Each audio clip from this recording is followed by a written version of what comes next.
Hey, happy Friday, everyone. Welcome to the very first edition of Boxed Out. Tom Ebel, joined by Courtney Robb, Chris Bolton, the WCBI sports staff, responsibly quarantining and staying inside in these trying times of insanity. I guess let's just start off with the easiest thing. I tweeted out today that it's been 3 weeks since Mississippi State women's basketball played Kentucky in the SEC women's basketball tournament. That feels a century ago. It does. It doesn't. To me, it does. It To me, does. it does. I don't know. I feel like yes, because I was at that game, so it feels like it was definitely like I would say it feels kind of like almost a month ago. So 3 weeks. I guess that's close. But I also kind of feel like since I've barely done anything since my return, that it happened last week. So I've lost all ideas of what day it is, how long we've been without. Today's Friday, right? It is. I was about to say, that's why I started off with a happy Friday, just in case you know what day it was. But kind of right off the bat, Courtney, you kind of meant with what do you miss the most about sports? Working in it every day. Aside from work, I guess. I mean, aside from our jobs being confusing and uncertain every single day, what is I guess something? I just didn't realize, like, which is weird to say, I didn't realize how much of a role it played in my everyday life besides work. You know what I mean? Because, like, 2 Saturdays ago, when we kind of took off and tried to collect ourselves and our thoughts after working for, a lot, preparing for a postseason, I just like woke up and sat on my couch and I stared out my window like, when is my husband returning home from war? I legitimately didn't know. It was like the first day I didn't wake up with college basketball, my absolute favorite thing in the world. And I guess just watching it for fun and like tweeting about it and like interacting with people about it. And I'm not a huge person. I don't really like watching replays that much because I do think I'm one of those people. I think it takes part of the fun out of it when I know it's going to happen. I don't know. I think we're most sad because we thought this NCAA tournament was going to be one of the best ever because of the parity, and there really wasn't There was no favorite for real, right. No consensus favorite. You're used to seeing like last year you had like Zion and RJ Barrett at Duke. You had these super teams that everyone thought were shoo-ins to the Final Four. This year you had like, Dayton as a. I would say Obi Toppin. Well, this is going to be the first year Indiana made the tournament in 3 years. Since my junior year of college. Dang it. So, like, I'm heartbroken for obvious reasons. I feel you. I wouldn't be able to see my Blue Devils make another Final Four run. What a joke. What a joke. We would have made it further than Indiana, but, that's a discussion for another day. You don't know that. None of us will ever know that. We'll never know that. The most sad is like all this stuff. None of this is happening anymore. And so I think you hit it on the head a little bit, Courtney. Just like how much I think I just miss like the release of everything. Like you just watch a highlight, you watch a game, you just like focus. It almost makes you appreciate like every time you get. How do I say this nicely? Mad about something that happens in a sports game, and it makes you realize like, man, that was awesome when it happened, but I was really mad about it in the present. Yeah. I just miss just basketball. That's my favorite sport. That's why I grew up playing. That's why I watch all the time. And no March Madness. I've just been no NBA on Thursdays on TNT. No anything. I've been mentally preparing myself for like March Madness and then like the immediate flip into baseball.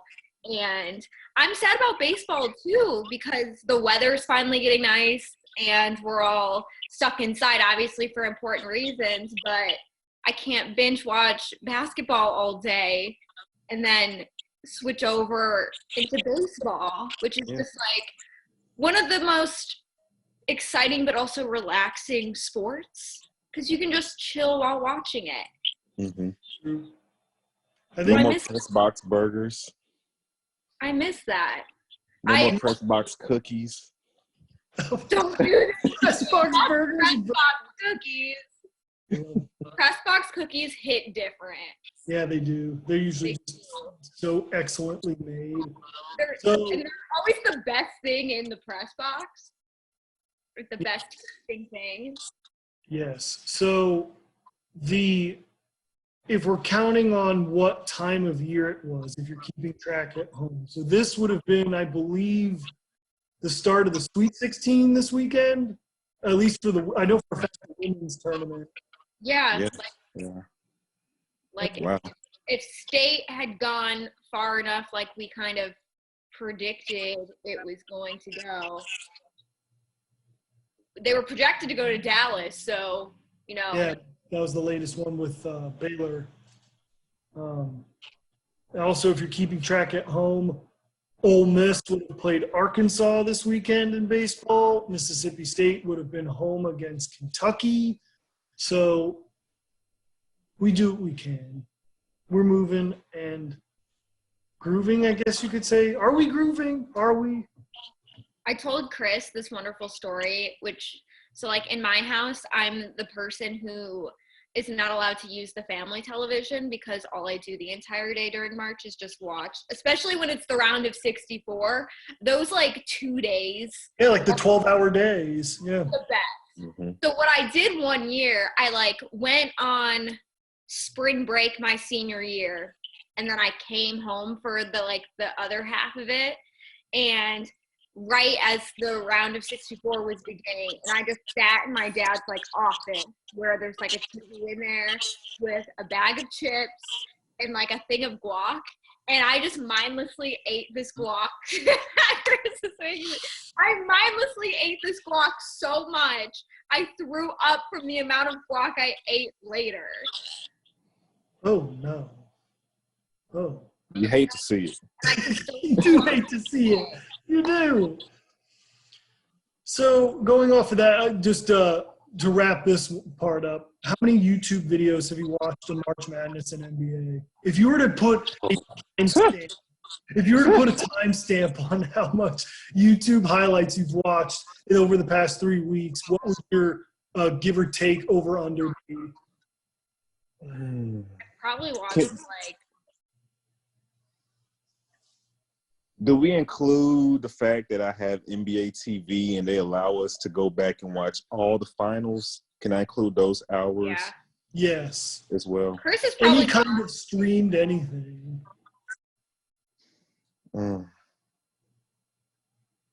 I mean, probably 18 hours. I've not done nearly that. 18 hours? Good.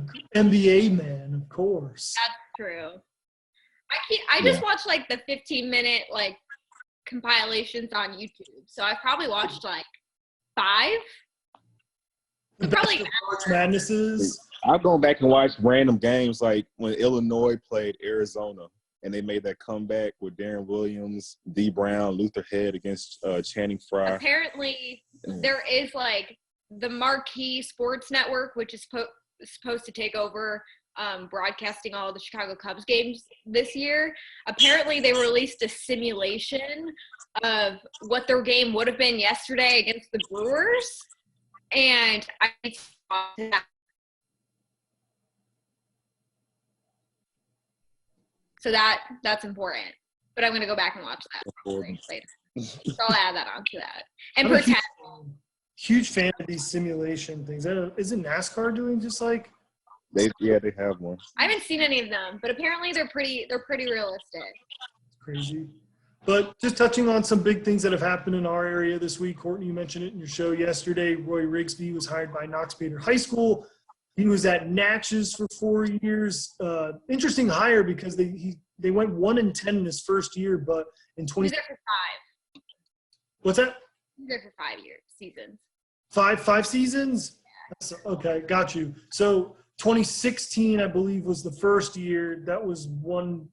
They went 1-10. but in 2017 and 2018, they had their best stretch since 2011 and 2012. But I guess if you're any head coach, you'd love to hang out with Katie Carter for the next 2 years because he's going to be a junior next year. It's going to be one of the biggest studs in our area next year. And then the big one coming through the pipe today, I believe I saw on Twitter that Major League Baseball came to a deal on that proposition of what they were going to do, for lack of a better phrase, MLB stimulus, where they debated on what would happen if there was a shortened schedule, what they're going to do in terms of distributing the money that's involved with every single level. But the interesting one for us here is the fact that the draft would be moved to 5 rounds. And so obviously in the past, Major League Baseball has had, 50 rounds in the Major League Baseball draft. And so while I feel absolutely terrible for some of these guys that could have used an extra year to maybe improve draft stock, some of the guys that would solidify them being first-round draft picks and probably would have changed their family tree for a while, it's going to make college baseball fantastic. The second you said that, I had that thought too. There's going to be so many a lot of guys kids, like high school kids. Mm-hmm. So that's why it'll be interesting to see what happens with high schoolers too, because if it's a 5-round draft, you may see more high school guys get drafted just simply because of potential and people just want to get in the farm system. But college baseball next year, you're going to see a lot of talented guys come back, even if they wanted to throw their name in the hat, or you're going to see a lot of high school guys who probably should be going pro end up in college. So, we had the wonderful yet worst seas on the planet watching Mississippi State and Ole Miss baseball for about 20 games this year. And so it'll be interesting to watch who actually comes to campus next year, because aside from football, it feels like baseball is king. So sometimes it's like we go from football to baseball season just because of the focus around here. Right. And two, I thought it was interesting yesterday to see that this is switching gears a little bit to the NFL, but that the NFL draft was going to go on as normal. I thought that was. Yeah, that was like it's going on in normal, but they're not having, families and players aren't going to be there and all that kind of, I just feel terrible for these guys. Thanks. It was going to be lit this year too. Wasn't they going to have the special delivery coming off the boat and stuff? Yep, like, in Vegas. Yeah, it was going to be insane. They had like the fountains and stuff going on. Yeah. It's going to be insane, but I just feel bad for guys, this is one time you get drafted in your life. And I guess the one thing I would talk about is, does it almost seem like, I guess we'll jump right into this. The NFL obviously keeping its free agency rocking and rolling, and everything went about how they probably would have planned. You mentioned the NFL draft going on as normal, but is it almost tone deaf? The fact that everything is closing, people are losing their jobs, and here's the NFL still doling out millions of dollars keeping the NFL draft alive. Obviously, it gives people a chance of something to watch and look forward to, but at the same time. Is it weird for me to say I think it's opportunistic? Well, yeah, it's any news is good news kind of thing, as long as you're. Yeah. Like, I think people are paying more attention even to, like, free agency now than they normally would. Like, obviously, you have the free agency junkies, but not everybody is that into it. And so I think you have people who are paying a lot more attention to the NFL right now, just simply for the fact that we have nothing else going on. So Definitely. For the NFL draft even, it gets a lot of attention. So I don't know that it's going to get more or less than it normally would, but I think you're going to have fans of sports who are going to be sitting there looking for something to kind of just grasp onto for the time being. So as far as ratings go, I'm sure they're going to get a nice little boost there and probably profit. It'll be prime time. Everybody's going to be watching. Everybody's at home. Nothing else is going on. Guaranteed, like 98% of sports fans will tune in. I mean, what else are we going to be doing? To go back to what you said about the free agency, it almost for a moment felt like how NBA free agency is, where everybody pays attention to NBA free agency. That's how the NFL was, because there was nothing else for sports personalities to talk about. So everybody broke down everything regarding NFL, free agency, trades, all that. Let's say trades too felt really NBA-ish, where it was like, who in their right mind ever expected DeAndre Hopkins to get traded? Number one. Two, I mean, Stephon Diggs getting traded to the Bills for a 20-year mortgage. I mean, How about straight? And Hop was traded for a pack of bubble gum and a washing machine. Like they just gave him away. Let alone him, the fact that he was traded, but he was traded for nothing pretty much. An Asian running back in a 4th round pick or a 2nd round pick? a second and a fourth, I think it was. Yeah. Disrespect. I mean, hey, if that's what they're gonna offer you, Arizona. You know what I'm saying? Hey, why not? My It's like- personal hot take has been that I've enjoyed watching the Bears use this time to find themselves another quarterback. And a lot of people don't like the Nick Foles move. I'm not mad about it. I mean, it's a step up. Be choosers. And this man has a Super Bowl in the last 5 years. So, we don't have in the last 5 years that exact thing. So, but this Take whole what you can idea get. of Mitch and Nick are going to be in a quarterback competition, ridiculous. So you think it's Nick's job? I 100% think it's Nick's job. I think we've seen Mitch can't get the job done, and you don't trade for Nick Foles if you're not going to use him. Oh, no. Oh, just the whole situation is just I just sit here and like we're debating between Mitchell Trubisky and Nick Foles. I'm not mad about it.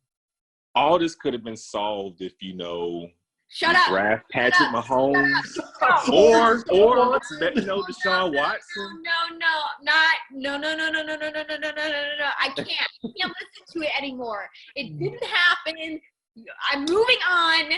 It is what it is, Chris. Yeah, again, the underlying thing you hate to see it. I can't continue to put myself through that emotional torture that everybody else likes to subject me to. Otherwise, I will 100% lose my mind. And by everybody else, you mean me? You, nobody else probably brings it up to me more than the two of you. Always in my mentions on Twitter, reminding me of the grave mistake. And you know what? We're just there for your well-being. That's really it. Exactly. You learn as Both of you are just mad from because mistakes. both of you are just mad for your own situations and therefore have to bring me endless suffering. No. Misery loves company. My coach is Kyle Shanahan, so I'm good. Misery loves company. Yeah, Jets. I'm dead inside. All right, switching gears. Okay, here's a really interesting thing that I think I saw on Twitter, and I wanted to get your takes on it. At the end of all of this seemingly endless world that we have entered in of a time void where none of us know what day it is, the sports world comes back. Let's say it just returns. You get your NBA in June, you get baseball to start up, you get college football to start up next year.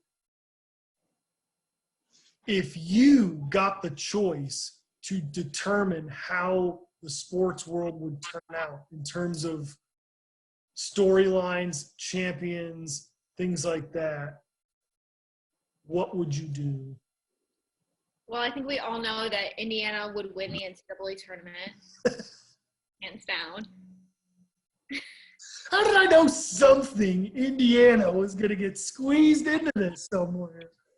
Look at Chris. Chris is just upset. Go Hoosiers. That be your big thing? Just Yeah. Indiana? That's my one thing. Because listen, one. we're under new leadership at the Cubs.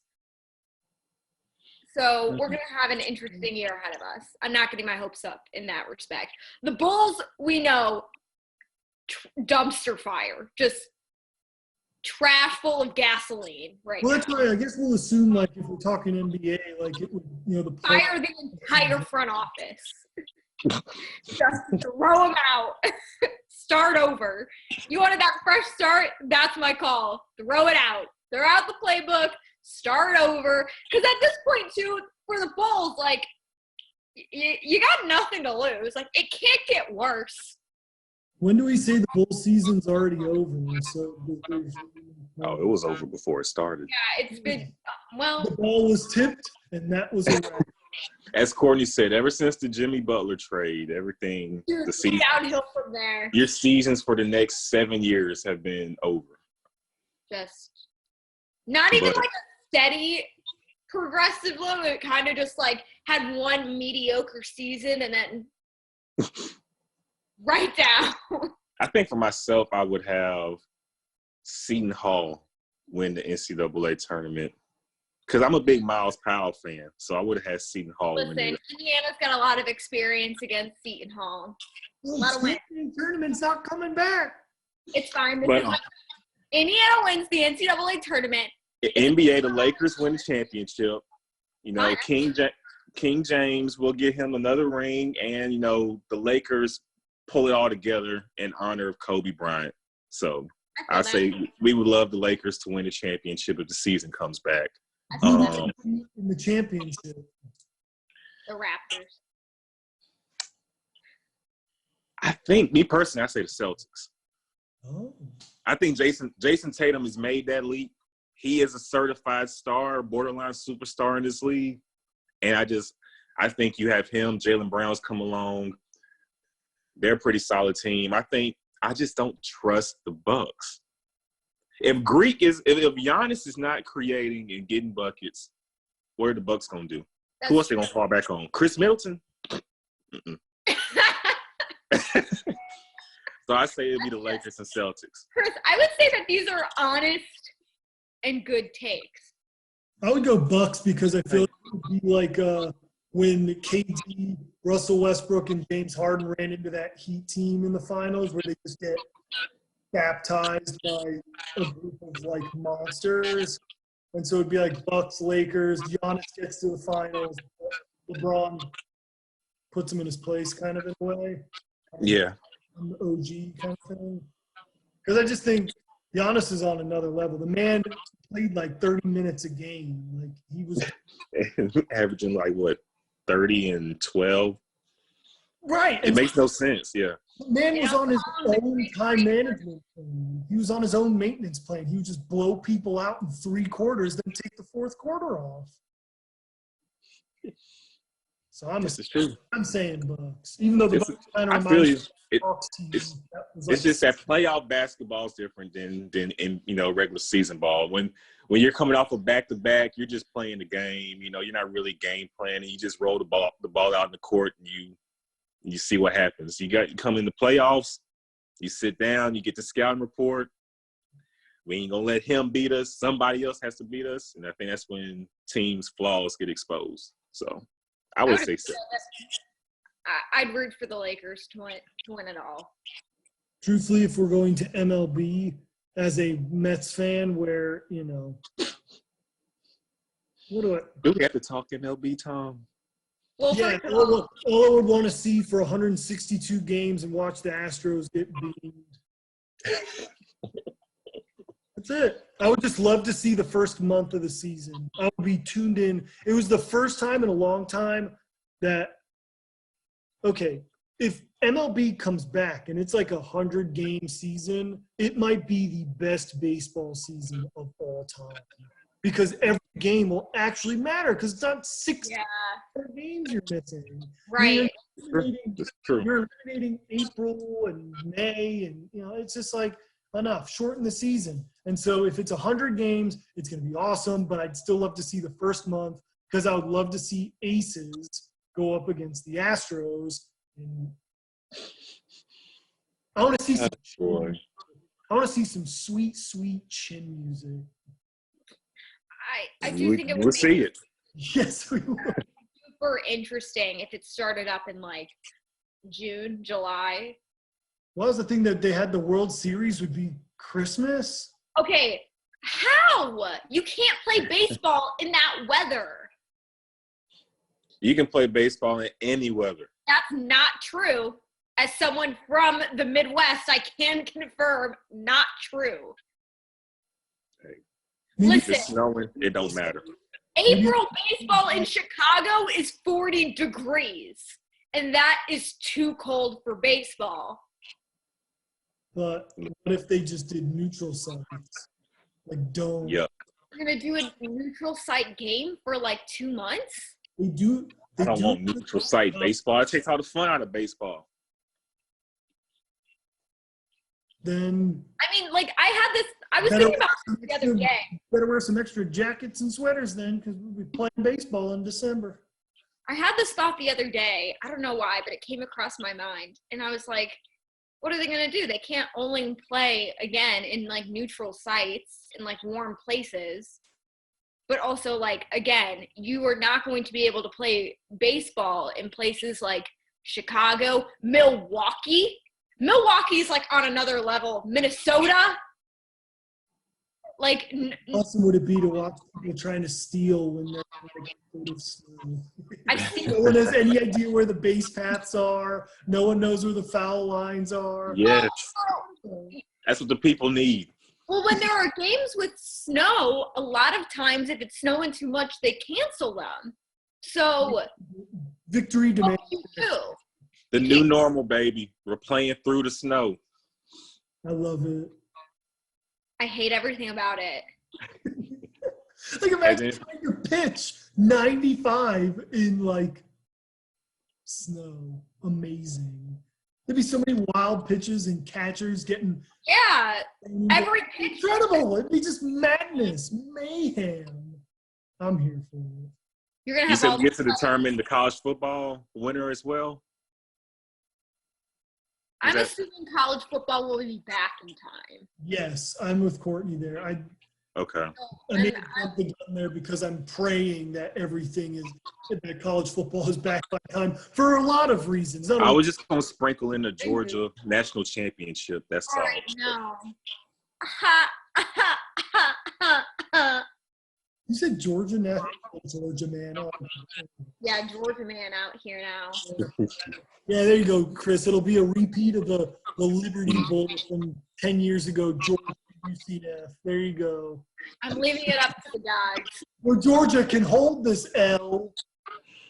I thought you were going to say it's going to be a repeat of Bama and Georgia, in which I was going to close my ears, la, la, la, la, la, because, you know, we've put that in the back of our brain, second and 22. Chris, you got a lot of sports things that have been put in the back of your brain.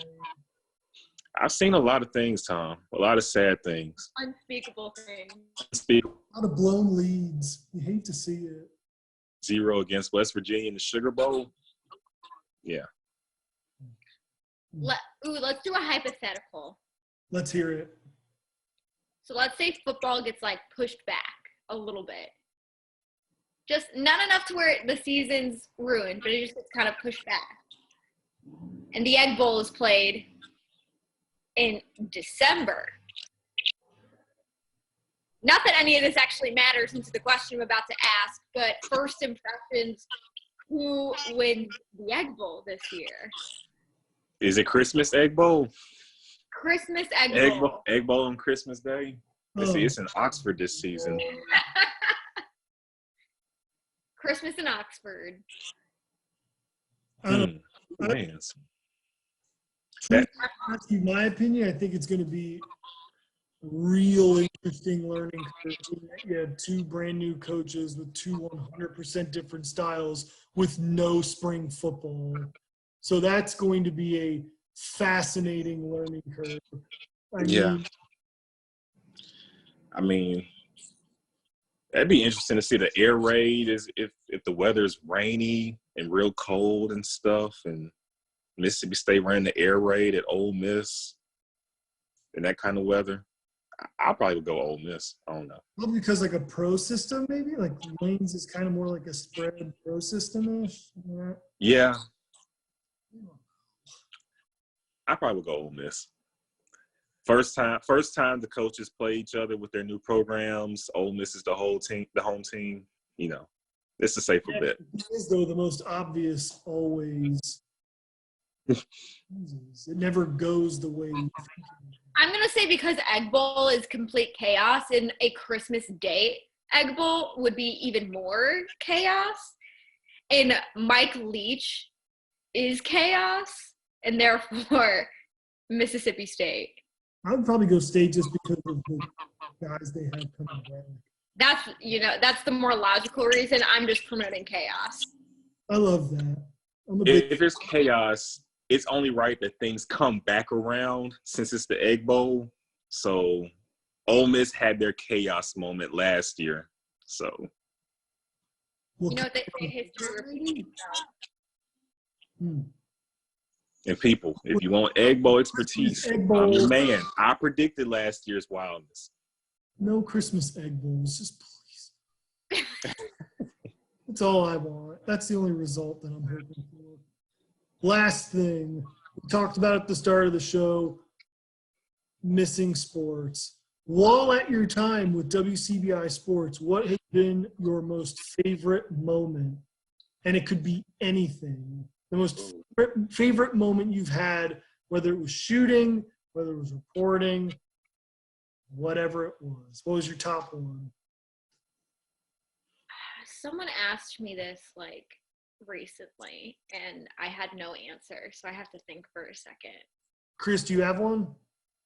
I do, and it's weird because it's so recent, but that Ingemar Baldwin game, the 1A state championship, and my boy, what's his name? Zach Sugars, the game winner, and running around the court, everybody running around madness, like chickens with their heads cut off. That's the moment right there. You can't beat that. A game winner for the state championship. Especially no timeout, like absolute mayhem, inbound the ball, 90 feet. That was my March Madness. That was all our March Madness, honestly. That's the taste of March Madness we got. That's also a great point, Chris, because shout out to the MHSA for moving those championship games to Oxford, because I feel like with those games being in the pavilion, it felt like every single game was wild. Yes. Almost every game was a close game. Everybody brought their A game. And I feel like everyone was just turning up because they were in college, a legitimate Division I SEC, probably the nicest facility in the state. So I like that, Chris. Mine's kind of a tie here. Chris, you'll know these. We experienced them. So if I'm gonna go probably top at WCBI, if I'm going to go live in person, it'd have to be this past Egg Bowl. Yeah. Just absolute insano of all of it. If I'm going based on what we covered, it'd be the Morgan Williams shot against UConn. But those are kind of tied in different ways, but I think I lean more the Egg Bowl because I was actually there. And then the other one was Oxford and Oak Grove in the state championship this past year. Chris, I'm so sorry. Oak Grove alum Chris Bolton. Pour it out for him. That was the whole bottle, please. The entire bottle. That was probably the most insane high school game I've ever been to in terms of the comeback, the atmosphere. Oak Grove took over that one side of the rock. Oxford showed out big time too with their student section, and just the final drive that Oxford had that won it was just insane. Like the two catches JJ Pegues had, that put Oxford in front. Obviously, they scored one more time, like a 3rd and 27, whatever it was. Yeah. I mean, they just ran a sweep to the left and took it into the end zone. And then, but the drive that put them in front, like just the insanity of it was. That's one thing. Like I'll have the highlights for my own personal self forever, just because that game was ridiculous. Mm-hmm. I'm trying to think. Okay. A consolation, I'll throw in Nanawaya and Simmons. When Nanawaya beat Simmons, when Simmons is like 60-game win streak ended, or 52, I think it was. That was pretty buck wild too. They won the game on fourth down stop. Yep. That's insane. So I'll throw that as a consolation. Good takes, Tom. Good takes. Thank you. I want to wrap up like the College World Series last year, kind of like as a whole, because it was the first one I'd ever covered and experienced, and like I think the stories we told while we were there were cool. I think, you know, the specials we put together were a lot of fun to do. And I just felt like, obviously it didn't go the way that Mississippi State wanted, but the first game they played was like in regular Mississippi State comeback fashion. And Chris and I were like outside getting ready to do my live shot. Outside. And hearing what's going on. And I'm like trying to refresh Twitter and be like, what is happening? And Chris is like, let me run up. And I'm about to say, I'm running upstairs, going back into the stadium. And for them to like come back how they did was so incredibly on brand. I think the insanity of it too was the two games we covered were walk-offs. Yeah. One happy, one sad. So it was. That's a good take too. I really like that too. So Omaha as a whole, I'm gonna say the SEC tournament championship baseball last year, also insanity, because It was fun. Chris and I thought it was a done deal in like the second inning, and we're like, cool, what an easy day, what a wonderful time, Ole Miss is gonna win, and Vandy said, no you ain't. That was that like 11-10 game, right? Yeah. That was insane. One of the most, like, probably top 5 most ridiculous games I've ever covered. Definitely. Like after those first couple innings, we're sipping lemonade. Life's good. You know, we got our highlights. Everything's chill. Yep. And then Vandy comes out like Lee Corso. Not so fast, my friend. they Peaks, no, you ain't. came within like 1 run, I think it was. And I looked at Chris because he was sitting next to me at this point. Because, again, we thought it was over. They were up by, like, 8. And I was like, Chris, I think it's time to go back out and start shooting again. And sure enough. More runs. That and also, like, the Ole Miss Cal game from this year was insane. Oh, that was a very good one. One that ended on that, like, call that – looked like Elijah Moore had a touchdown. Yeah. So these are just the ones that are like permanently implanted. All of the ones end with complete suffering. I was just saying we have some unspeakable things. Unspeakable things have been witnessed. Definitely. Trying to think of like a game that hasn't ended in complete sadness. The SEC championship for Mississippi State women's basketball was awesome last year, their first ever tournament championship. Yeah, but I'm trying to think of things that I've like been at. Because like it's not the same. Just like waiting to run. It's still cool, but it's not the same. It's like being there. Mm-hmm. The being there moments are the coolest part. I think another moment for me was with Starkville beating Olive Branch before making it to the championship game and stuff. Because you had 2 reigning state champions facing off, and that was a great game. You know, Olive Branch came out balling, was up early, and of course, you know, Starkville fashion. They knocked down threes, and Forte Prater hits a game winner off the glass, and that's another game. Even though it's very recent, that stuck out to me too. Yeah, insano games. I was going to say, that game too, you had obviously the number 1 player in the state of Mississippi with Cam Matthews. Yeah, a man. Who's a Mississippi. A grown man. Yeah, so that'd be I can imagine. And a lot of people felt like that was the state championship game too in that semifinal. When I was watching it, I told myself this is the state championship game. You could tell these were the 2 best teams in the state, so. Yeah, to wrap up the first edition of boxed out. Obviously, we're all boxed out, living the dream. I do want to bring up, obviously, this is fun to reminisce, and we talk about the sports world and things like that. But yeah, I think for all of us, I can speak on behalf of Ole Miss offensive lineman Eli Johnson, that is dealing firsthand with just how severe the coronavirus threat is in terms of both of his parents being tested positive, and his dad, David Johnson, who's actually works for 24/7 Sports for Ole Miss, is battling it really hard right now and has been in the ICU. And, you know, it's just one of those things that, well, we're doing our best to stay positive, and we're going to continue with Boxed Out, hopefully bring some great interviews and stuff.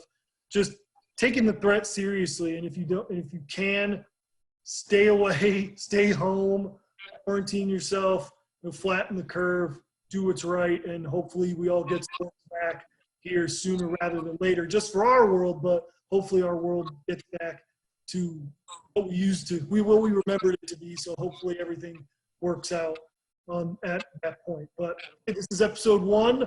Many more to come. It'll be Monday through Friday. Tune in for interviews, takes, all sorts of good stuff as we continue to talk sports in the sportsless time. I'm Tom Ebel. That's Courtney Robb. That's Chris Bolton. All in our houses. We'll see you next time. Have a great weekend.